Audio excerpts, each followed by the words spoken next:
হে good morning, আমরা তোমাকে সবাইকে স্বাগত জানাচ্ছি। এখন বাজছি কটা 6:20 আর আমি ব্লগটা শুরু করছি। তোরা বাড়ি থেকে বেরোচ্ছি, কেমন গিয়ে বাড়ি তোমাদেরকে শেয়ার করছি, চলো। তো গাইস, সকালে ঘুম থেকে উঠে বাড়ি থেকে বেরিয়ে গেছি, সূর্য উঠে গেছে, এই দেখছে। তো চল, আমি এখন এই বিল দেখতে যাচ্ছি, একটু কেমন কি হয়েছে গাছগুলো, আর ভিডিওটা আপলোড করে দেবো ওই পাশে গিয়ে, চলো। তো গাইস, দেখতে পাচ্ছ কত সুন্দরভাবে বেরিয়েছে লাইন ধরে সারিবদ্ধভাবে, একই মাপের, একটাও মিস হয়নি, যেটা ওই যতটাই বেরিয়েছে। তো গাইস, অনেকদিন পর ঘুরতে বেরিয়ে গেছি, এই দেখো জঙ্গল থেকে গাড়ি ছুটে আসবে একটু পুরো ঘন ঘন শাল গাছ, বড় বড় শাল গাছ, ঘন জঙ্গল, কেউ কোথাও নেই। জঙ্গলের অনেক দূরে একটা শিয়াল দেখা গেছে, শিয়ালটা ঢুকে যাচ্ছে ঢুকে গেল, যা না ধরে তো বেরিয়েছিল, তোমরা দেখতে পাবেনি, কারণ আমি দেখতে পেয়েছি, তোমরা দেখতে পাবেনি কারণ তোমরা অনেক দূরের থেকে ভিডিওটা করছি, বুঝতে পারছো, ওই জন্য তোমরা দেখতে পাওনি, না হলে তোমরা পেতে। হে। আর এখন জঙ্গলের পুরো চুপচাপ, কোনো লোকজন নেই। যখন যাচ্ছি আবার এখনই যাবো। আর তো গাইস, এখন আবার বাড়ি ফিরে যাচ্ছি, অনেক দূর চলে এসেছি, ছুটাতে অনেক দূর চলে এসেছি।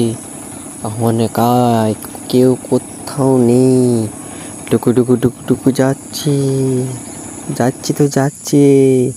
দেখতে তো পাচ্ছ রাস্তাটা কেমন, কত সুন্দর রাস্তা। এপাশে একটা গাছে যা সুন্দর জাম পেকেছে, পুরো কালো হয়ে জাম পেকেছে, দেখতে তো পাচ্ছই। সামনে একটা বিখ্যাত মোড় আছে, বিখ্যাত মানুষ সেই ভূতগড়টার ঠেনে মোড়টা, বিখ্যাত মোড় যেটা।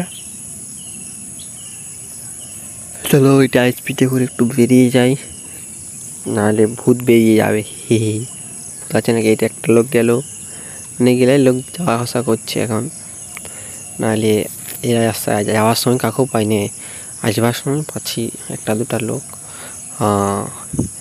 এটা তো কাঁচি রাস্তা, এরপরে পিচের রাস্তা, ওই পিচের রাস্তাটা আমাদের ঘর অবধি গেছে, আমাদের ঘর থেকে আরও একটু দূর গেছে, মানে আমাদের পিচের রাস্তাটা গেছে, বুঝতে পারছো।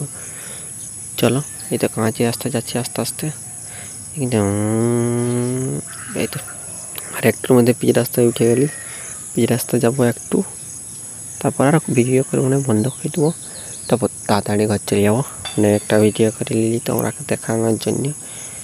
চলো জঙ্গল দেখতে পাচ্ছ, বড় বড় শাল গাছ, পিচ রাস্তার ধারে। A few moments later. তো গাইস, স্নান করে খাওয়া দাওয়া করে ঘুমিয়ে গেছিলাম, এখন ঘুম থেকে উঠে বাইরে দিয়ে বেরিয়েছি, দেখছি ঠান্ডা হচ্ছে, কি দারুণ।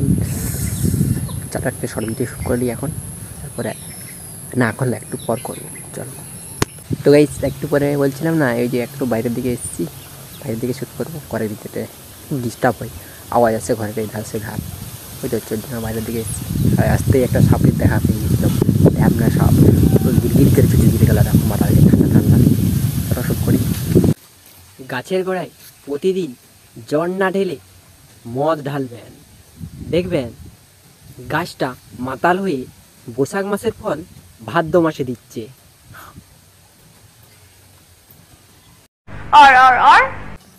আমি ছোট্টবেলায় ভাবতাম পরক্রিয়া মানে পরের উপকার।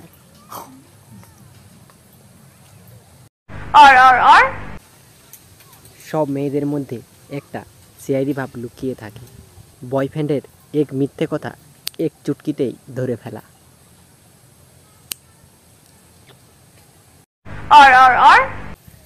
পৃথিবী সব মানুষ ভালো হবে এ কথা বাদ দেয়, সবাই আমি না।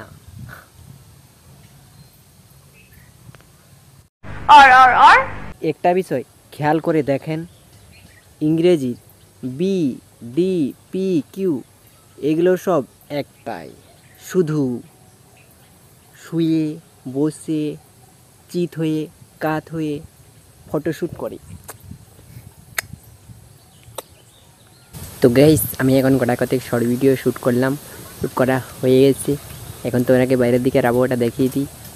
এই দেখো বাইরের দিকের আবহাওয়া, আকাশ পরিষ্কার, মেঘলা মেঘলা একটু মনে হচ্ছে, কিন্তু সূর্য মামা উঠে আছে, মানে পুরোপুরি মেঘলা লয়, মেঘ ধরেনি। মেঘ ধরলে তখন তোমরাকে জানিয়ে দেবো। এখন তোমরাকে এখন দেখাতে চলে এসেছি বরবটি গাছগুলো কেমন বেরিয়েছে, ওই পাশেই আছে, এই দেখো। চলো কাজ দিয়ে করে দেখাচ্ছি। এগুলো এখন হাল করা আছে, হাল করা নাই যায়, এরকম ভুঁড়া করা হবে, তারপর লাগানো হবে, বুঝতে পারছি। চলো দেখবে সূর্য মামা আছে, এই দেখো এই পাশে উঠে আছে। আর এখন দেখাচ্ছি চলো গাছগুলো।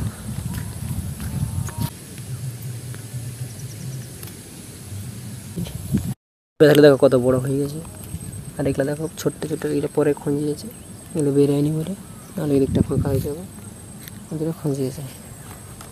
বাড়ি যাবো গাইস, এখন ঘর চলে এসেছি, এখন ভিডিও এডিট করবো। চলো।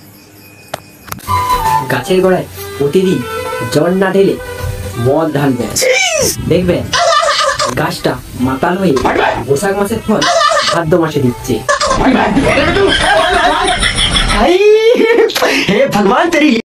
তো বেশ আমার ভিডিও করা হয়ে গেছে, আমার ভিডিওটা শেষ পর্যন্ত এখন সবাইকে ধন্যবাদ। ভিডিওটা ভালো লাগলে লাইক করে দেবেন, সাবস্ক্রাইব করে বন্ধু করে শেয়ার করে দেবেন। পরবর্তীতে দেখা হবে, টাটা, বাই বাই।